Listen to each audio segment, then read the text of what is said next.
ایک غریب انسان، ایک فقیر انسان، ایک مالدار انسان کے دروازے پر گیا اور کہا میاں اگر میں یہاں پر مر جاؤں تو پھر تم میرے ساتھ کیا معاملہ کرو گے؟ اس نے کہا کہ میں کیا کروں گا، میں تمہارے کفن کا انتظام کر دوں گا، تمہیں دفن کروا دوں گا۔ کہا میاں اس سے بہتر یہ ہے کہ آپ میرا پیٹ بھر دیجئے، مجھے کھانے کے لیے کچھ دے دیجئے، کیونکہ آج زندہ انسان جو ہوتا ہے نا اس کی ہمیں قدر نہیں ہوتی، جب وہ مر جاتا ہے، جب دنیا چھوڑ کر چلا جاتا ہے، طرح طرح کے اس کی فاتحہ میں کھانے رکھتے ہیں، تو کیا ہی بہتر ہے کہ آج جب زندہ انسان ہے تب اس کی ضرورتیں پوری کر دو، تب اس کی آرزویں پوری کر دو، اس کی تمنا پوری کر دو، تب وہ خوش ہو کر آپ کو دعائیں دے دے گا۔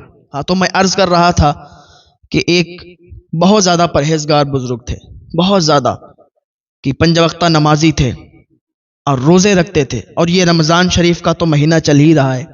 رمضان شریف کے فیوز و برکات سے اللہ تعالی ہم سب کو مالا مال فرمائے، رمضان شریف میں زیادہ سے زیادہ ہم سب کو عبادت کرنے کی توفیق عطا فرمائے۔ تو میں عرض کر رہا تھا کہ وہ بزرگ رمضان شریف کے سارے روزے رکھتے اور ویسے بھی روزے سے رہتے اور عبادت کرتے اور راتوں میں اٹھ اٹھ کے اللہ کی بارگاہ میں رویا کرتے تھے۔ تو ایک آدمی آیا اس شخص کے پاس، اس بزرگ کے پاس، اور کہنے لگا کہ میاں جی میرے ایک بات سمجھ میں نہیں آتی ہے، میرا ایسا معاملہ ہو گیا ہے، کیا ہی بتاؤں آپ کو؟ تو اس بزرگ انسان نے کہا کہ بتاؤ کھل کے، کیا بات ہے؟ کہا حضرت کیا بتائیں، گھر میں برکت نہیں ہوتی، پہلے تو بہت زیادہ برکت ہوا کرتی تھی لیکن اب گھر میں برکت نہیں ہوتی۔ ہمارے یہاں کا بھی یہی ماحول ہے، اکثر لوگوں کا یہی کہنا ہے کہ حضرت گھر پہ برکت نہیں ہوتی، پہلے بہت اچھا حساب کتاب تھا، بہت اچھا چال چلن تھا، معاملہ تھا، لیکن آج کیا ہوتا ہے نا، برکت نہیں ہوتی، پیسے آتے تو ہیں لیکن رکتے نہیں ہیں۔ یہی وہ شخص کہہ رہا تھا ان بزرگ صاحب سے کہ بابا جی برکت نہیں ہوتی، پیسے آتے تو ہیں لیکن چلے جاتے ہیں، کہیں ادھر خرچ ہو گئے، کہیں ادھر خرچ ہو گئے، کیا معاملہ ہے؟ تو ان بزرگ نے کہا کہ بیٹھو، بیٹھالا اور کہا سنو میں آپ کو ایک واقعہ بتاتا ہوں۔ کہا ایک شخص تھا، اس کا بھی یہی سیم معاملہ تھا، وہ ایک بابا کے پاس گیا اور کہنے لگا کہ بابا جی گھر میں برکت نہیں ہوتی، پہلے تو ایسا تھا ویسا تھا، پیسے بھی آتے تھے رکتے بھی تھے، لیکن اب کیا ہے کہ گھر میں پیسے بھی آتے ہیں لیکن برکت نہیں ہوتی، وہ ایسے ہی برباد ہو جاتے ہیں سارے پیسے اور پتہ بھی نہیں چلتا کہ کدھر کدھر خرچ ہوئے۔ تو کہا ان بابا نے کہا کہ اچھا تو یہ بتاؤ کہ تم نے ایسا کون سا جرم کر دیا، ایسا کون سا گناہ کر دیا اپنے ماضی میں، اپنے اتیت میں دیکھو، اپنے ماضی میں دیکھو کہ تم نے کوئی ضرور ایسا گناہ کیا ہوگا، ایسا جرم کیا ہوگا کہ جس کی وجہ سے تمہارے گھر کی برکت اٹھ گئی ہے۔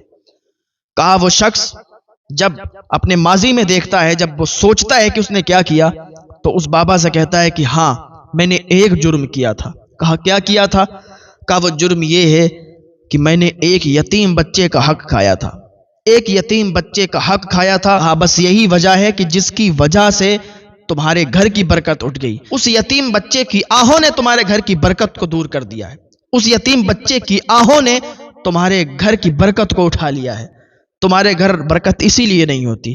کہا حضور اب کیا کریں؟ تو کہا اس فقیر نے کہا کہ اب تمہیں یہ کرنا ہے کہ اس یتیم بچے کو ڈھونڈو اور اس یتیم بچے سے معافی طلب کرو اور اس کی جتنی زمین، جتنی تم نے اس کا مال ہڑپ کیا ہے اسے واپس کر دو۔ اب وہ شخص اس کی تلاش میں نکل گیا اور اس کو ڈھونڈتا رہا، تو کئی سال کے بعد وہ ملا، جیسے ہی ملا کہتے ہیں کہ وہ شخص اس کے پیروں پر پڑ گیا اور کہا کہ مجھے معاف کر دیجئے، اور میں نے آپ کے ساتھ زیادتی کی تھی، میں نے آپ کی زمین کو ہڑپ کیا تھا، میں نے آپ کا حق مارا تھا، مجھے معاف کریں، میں آپ کا حق واپس کرتا ہوں۔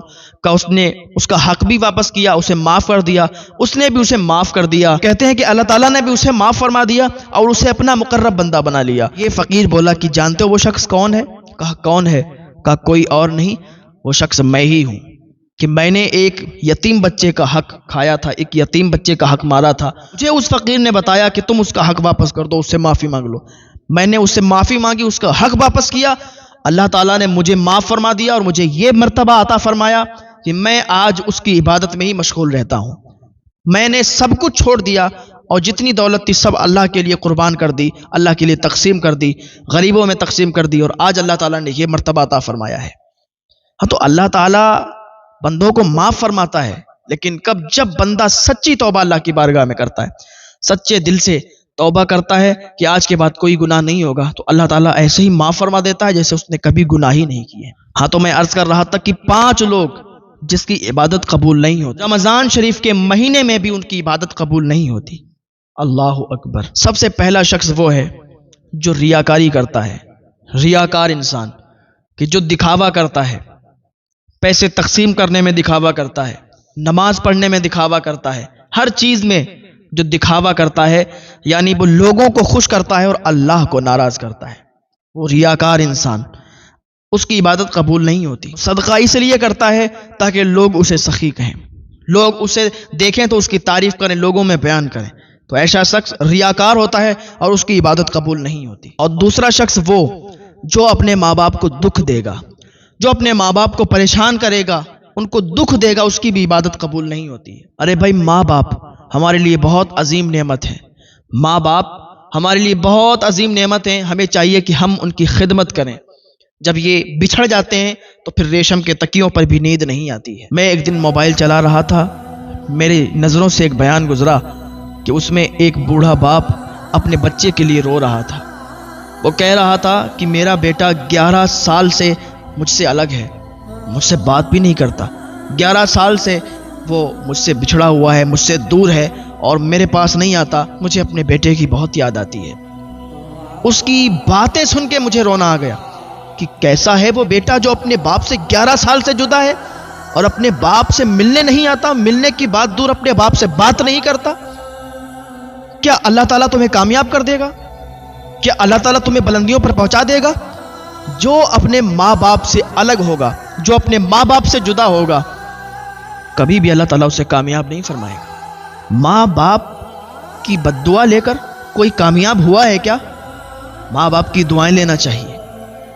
اس کو چاہیے کہ وہ اپنے ماں باپ سے آ کر اور ان کے قدموں میں گر کے معافی مانگے کہ مجھ سے خطا ہوئی ہے، مجھ سے بھول ہوئی ہے، آپ مجھے ماریے، مجھے ڈانٹیے کہ میں 11 سال سے آپ سے الگ ہوں. کاش کہ اسے سمجھ میں آ جائے، کاش کہ لوگوں کو سمجھ میں آ جائے کہ کوئی بھی ماں باپ کو دکھ دے کر کامیاب نہیں ہو سکتا. ماں باپ کو دکھ دے کر اور وہ بلندیاں حاصل نہیں کر سکتا. ماں باپ کو دکھ دے کر بڑے عہدے پر نہیں جا سکتا. ماں باپ کو دکھ دے کر اپنی زندگی میں کامیاب نہیں ہو سکتا. ہر جگہ ناکام رہے گا اگر ماں باپ کو دکھ دے گا. اللہ تعالیٰ ہم سب کو ہدایت کی توفیق عطا فرمائے. ماں باپ کوئی دکھ دینے والی چیز نہیں ہے. ماں باپ بہت بڑی، بہت عظیم نعمت ہے. ہمیں چاہیے کہ ہم ماں باپ کی خدمت کریں. ارے جتنا ہم سے ہو سکے ماں باپ کی خدمت کریں اور ماں باپ کی دعائیں حاصل کریں، کیونکہ ماں باپ کی دعاؤں میں ہی ہماری کامیابی ہے. ہم ماں باپ کی دعا حاصل کریں گے، اللہ تعالیٰ ہمیں بہت بلندیوں پر پہنچائے گا، بہت زیادہ ہمیں کامیابیوں سے نوازے گا. تو اس کی بھی عبادت قبول نہیں ہوتی جو اپنے ماں باپ کو دکھ دیتا ہے. تیسرا شخص وہ جو ظالم ہے، جو ظلم کرتا ہے، غریبوں پر ظلم کرتا ہے. جو شخص مظلوم ہوتا ہے اس کی دعا اللہ تعالیٰ فوراً قبول کر لیتا ہے. ظالم کے حق میں مظلوم کی جو بد دعا لگتی ہے فوراً قبول ہوتی ہے. ظالم کو تباہ و برباد کر دیتی ہے، ظالم کو ہلاک کر دیتی ہے. تو ظالم کی بھی عبادت قبول نہیں ہوتی. اور چوتھا شخص وہ کہ جس کی عبادت قبول نہیں ہوتی ہے وہ ہے متکبر. متکبر کی بھی عبادت قبول نہیں ہوتی.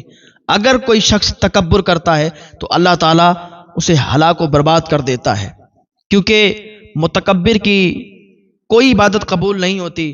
بہت سے لوگ آئے اور اس دنیا پر آئے اور چلے گئے جو یہ کہتے تھے کہ میں یہ ہوں، میں وہ ہوں، میں پردھان ہوں، میں وزیر ہوں، جو کہتے تھے اور چلے گئے. آج انہیں دنیا یاد بھی نہیں کرتی، کہ نام سے بھی لوگ واقف نہیں ہیں، ان کے نام بھی بھلا دیے ہیں، ان کی پہچان بھی بھول گئے ہیں. بھول گئے ہیں لوگ جو کہتے تھے کہ میں بہت بڑا وزیر ہوں، میں بہت بڑا آدمی ہوں، میں راجہ ہوں، میں مہاراجہ ہوں، میں یہ ہوں، میں وہ ہوں. ملے خاک میں اہل شاہ کیسے کیسے، زمیں کھا گئی نوجواں کیسے کیسے.